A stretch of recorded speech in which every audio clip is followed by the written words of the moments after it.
রাহুল আজকে অফিস থেকে ফেরার সময় না আম নিয়ে এসেছিলো, আর আম খেতে আমি ভীষণ পছন্দ করি, কিন্তু নিজে হাতে কেটে আমার আম খেতে একদমই ইচ্ছা করে না। তো রাহুল অফিস থেকে এসে আমাকে আম কেটে দিল, আর আম যেহেতু ভীষণ পছন্দ করি তো সাথে সাথেই খেতে বসলাম। আর আমটা না সত্যি কথা বলতে ভীষণ মিষ্টি ছিল। আর তখন কারেন্ট অফও হয়ে গিয়েছিল রাত্রেবেলা, কারণ প্রচণ্ড বৃষ্টি হচ্ছে, আগের ভিডিওতেই তোমাদেরকে দেখিয়েছি। তো আজকে রাতে রাহুল বলল আর কিছু রান্না করতে হবে না, একটু অর্ডার করে নাও। তো আজকে একটা চিকেন চাউমিন আর একটা চিলি চিকেন অর্ডার করেছিলাম, সেটাই আমরা দুজনে রাত্রেবেলা খেলাম। আর সত্যি কথা বলতে মাঝে মাঝে এই সমস্ত খাবার খেতে ভালো লাগে, প্রত্যেক দিন কারি বা রান্না করতে ইচ্ছা করে বলো।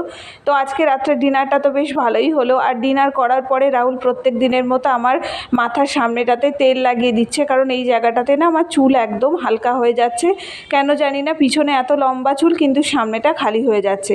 তো আজকের ভিডিওটা কেমন লাগলো অবশ্যই কমেন্টে জানিও। দেখা হচ্ছে পরের ভিডিওতে। ভিডিওটা ভালো লাগলে চ্যানেলটাকে সাবস্ক্রাইব করে দিয়ে পাশে